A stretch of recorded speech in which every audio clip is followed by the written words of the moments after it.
channel. Now, it's really early in the morning, so I haven't got ready, so I look like a mess. And I'm really, really tired because Floyd decided that even though it's Saturday, we're getting up at 7 o'clock in the morning. Which we normally do, but it's just been really tiring the last 2 weeks of work. It's been really busy, so I'm really tired. Anyway, it's Saturday the 10th of June. Can't remember what I was going to say.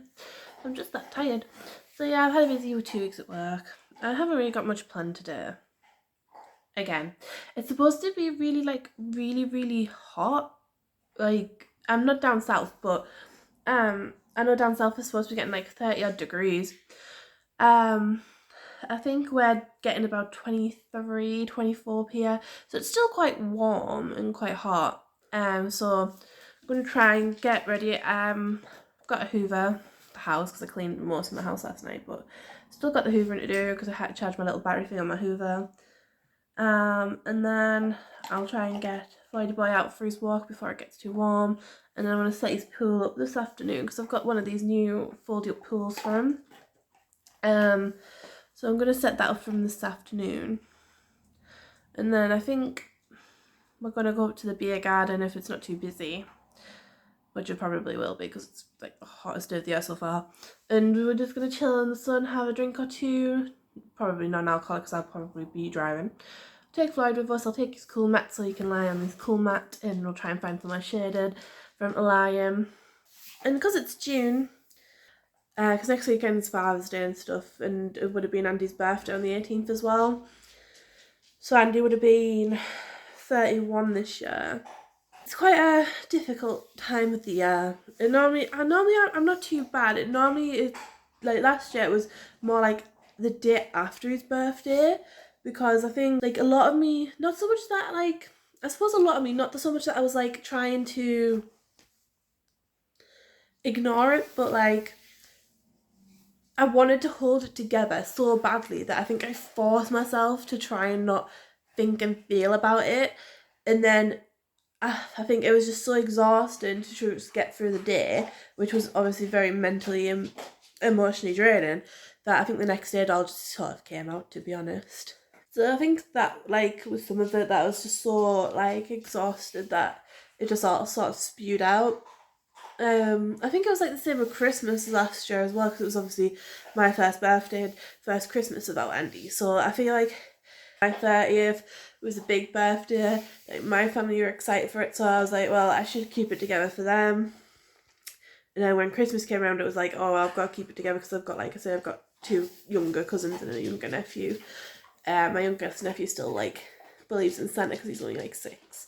So like we just try to keep it relatively normal and stuff.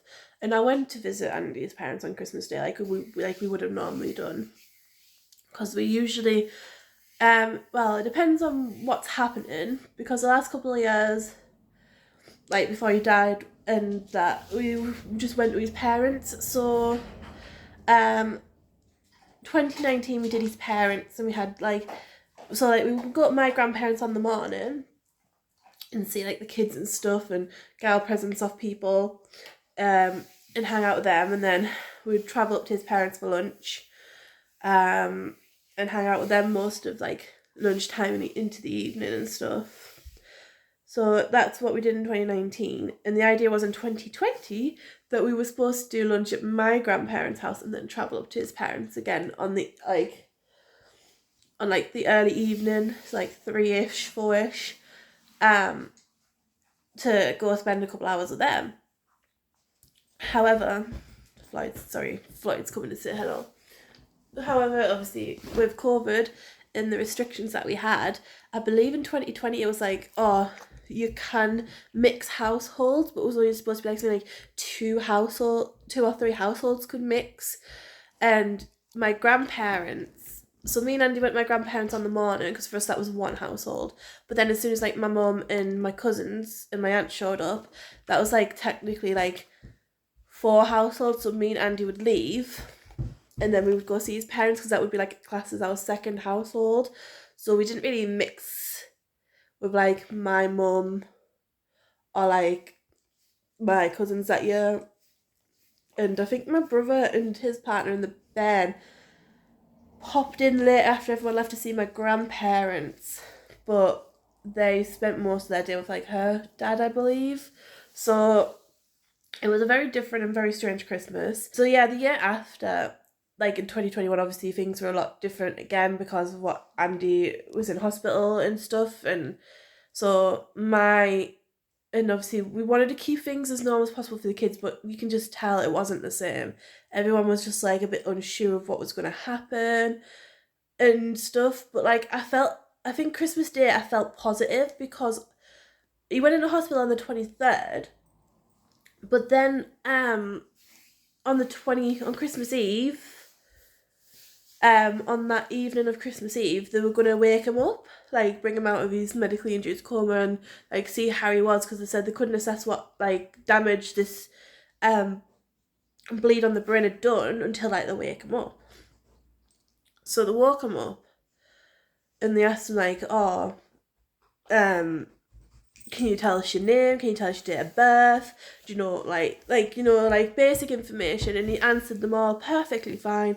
Still complaining he had like a really sore head, but they said that was to be expected because obviously you've had a massive bleed on the brain. It's not like you're gonna wake up and feel fresh. You're gonna wake up and have a bit of a sore head. Um, but they were really happy, and he was awake for a couple hours. But obviously at that time I couldn't go in and see him because they had rules to deal with like COVID and stuff. So like I could only go and see him on an afternoon between like one it was like 1 and 3 or 12 and 3, something like that. So I could only go and see him for like an hour. Couldn't go and see him till Christmas Day. So obviously on Christmas Day, after we got the news on the Christmas Eve night, to say like off like because his dad rang the hospital to speak with them, because I was waiting for them to contact me, but I think his dad said that he just wanted an update, and he just so happened to have this update as he rang to say like, oh, like he's awake. So like in that moment I felt such relief and such like, oh my god, he's gonna be alright. Like it's gonna probably be a long recovery, but it sounds like he's gonna be okay.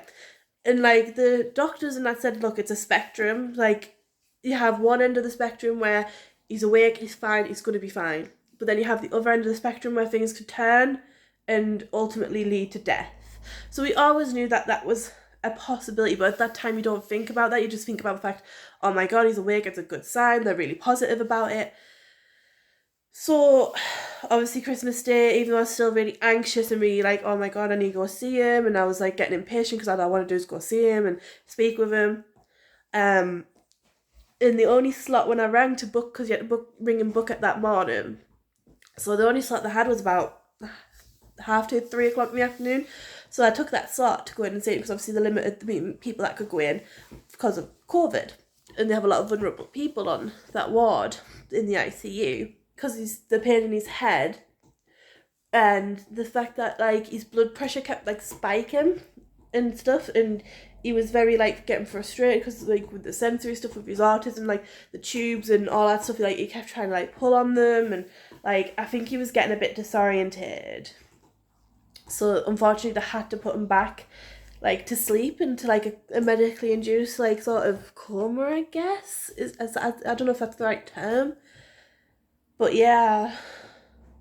So by the time I got there, he was already like pretty much asleep. I remember going in and like going up to see him. Sorry if you hear random chewing noises. My dog's just decided to chew on his toy.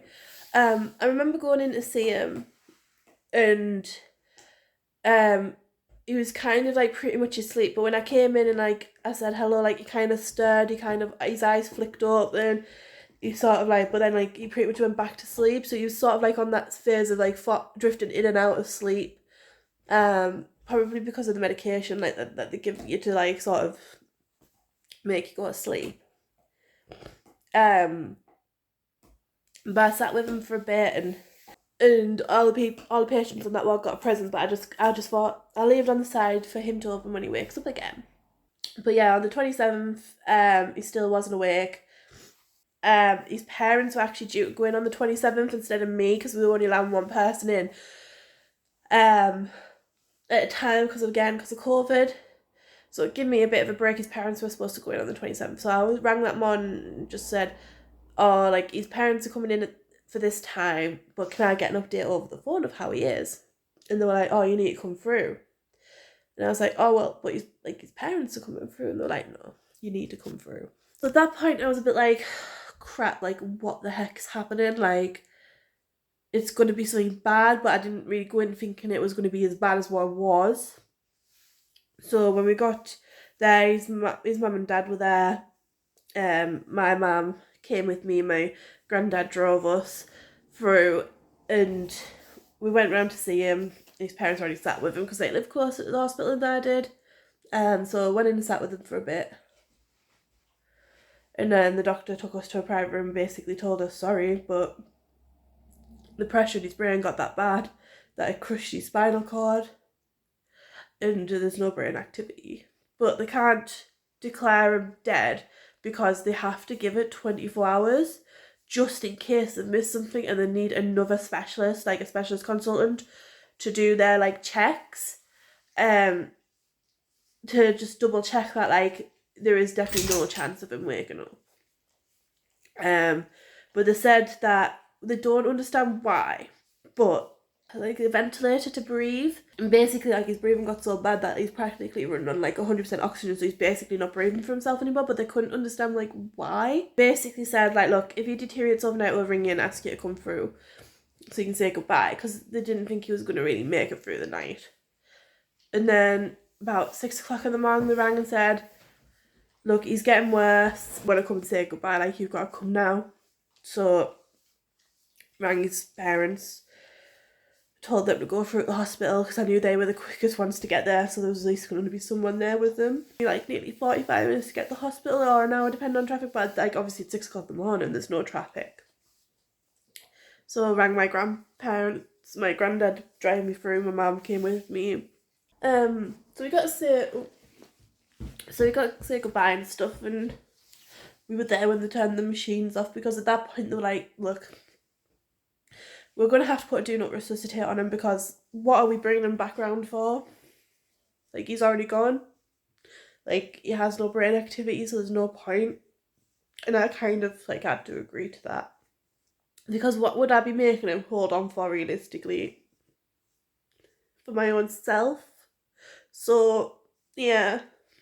So, they were like, look, the best thing we can do, because he's deteriorating anyway, is just to remove all the stuff that's keeping him alive and just let him go peacefully. So we sat with him, and then he was just gone. And obviously it's still really difficult to speak about, hence all like the beautiful, lovely tears. It's kind of one of the main reasons why I get kind of angry and like annoyed when people comment on like his YouTube videos saying like, oh well, it's a bit suspicious that you did this the day before April Fool's Day, or like, it's a bit suspicious that this, that and the other, like, is he actually dead? And it's like, who's gonna sit here and make this kind of stuff up, you know? Like, I wouldn't even do for an April Fool's joke, and if it is, it's a really long goddamn prank to play. And you know, the way that I feel and the pain that I've gone through and his family's gone through, like, I wouldn't wish this on my worst enemy. I would, if I could take this kind of pain away from people, I would. Like, if I could make it so nobody's loved ones ever died, like, I would. But it's unfortunately a horrible reality of life that sometimes people die. And, you know, a lot of the time I do genuinely believe when your time's up, your time's up. And I grew up with my mum, who was like a spiritualist and in like the pagan stuff. And in a lot of like pagan and spiritualism and in Wicca and stuff like that, a lot of the time people agree that before you come to this world and you're in this world of spirit, that you sort of like set your own plan in life. Like, you like, I can't remember the whole ins and outs of it, but basically it's a case of you pick the amount of time you're going to be here on earth. You're going to pick the life that you're going to have, whether you're going to struggle or it's going to be easy. And the more you struggle and the shorter your life is, the better rewarded you are in spirit. I can't, like, again, I can't remember the whole ins and outs of it, and I think if you believe that, you believe that. If you don't, you don't. You know, like, I've been very on the fence with stuff for a lot of my life in regards to religion. But the one thing I've always generally believed, even since I was a kid, is that there is something after this, because at the end of the day, it's just science. We're made up of matter and energy. When you die, that energy has to go somewhere, whether it goes back into the earth or whatever, but that energy lives on. And it might not be like what people think, oh, I'm going to go live on a cloud, or I'm going to live like as a ghost. Like, I don't know if that's real. All I know is that that energy is out there somewhere. And I believe that that energy stays connected to the energy that it's familiar with. So that's why I believe when people say, like, oh, I feel like so-and-so's around. Like, sometimes when I'm really upset, I get this, like, really weird wave of calm. Like, this calmness. And the only thing I can say, the only way I can describe it is, like, I feel like he's here. Like, that energy, like, his energy is here. Because it just feels like when he was here and you would say, look, you're stressing out, it's okay. Everything's going to be okay. And then you just get that sense of, like, yeah, everything is going to be okay. Like, why am I getting worried? Why am I getting stressed? Why am I getting upset? And, like, that's, like, the energy that I sometimes just randomly feel when I'm getting upset. And Floyd. Sorry about the squeaking. Floyd's squeaking his ball. So, like, I didn't really want this video to be a teary video. I'm glad I got that all out. I feel like I vented. I'm up to his 31st birthday, as I was saying, and I don't know if I'm going to do anything. I don't know if I'm just going to, like, let the day pass like a normal day, like, or maybe just do something. Like, it just feels weird because obviously I would have started buying presents by now, I would have started wrapping his birthday presents by now, and to not do that, I just still feel a bit like, ooh, it's a bit weird. Even at Christmas, I decided not to do proper, like, presents. I, like, made, like, handmade stuff. So, like, everyone got this, like, little box that had, like, homemade Christmas biscuits in, and, like, homemade fudge in, and, like, I bought some, like, little Christmas bubbles and a Christmas little pen and this little Blue Angel keyring thing, and I bought, like, what, the £1 scratch cards and stuff, and, like, so I just made, like, these little gift boxes rather than do, like, presents. I just felt like it helped. I bought myself, like, one of those Body Shop advent calendars. So I'll probably do that again this year. I know it's only... Sorry, Floyd. Are we not paying attention to you? Are we not? So I might do that again this year and get one of those Body Shop advent calendars because they're really good. And like, me and Andy would buy each other, like, an advent calendar.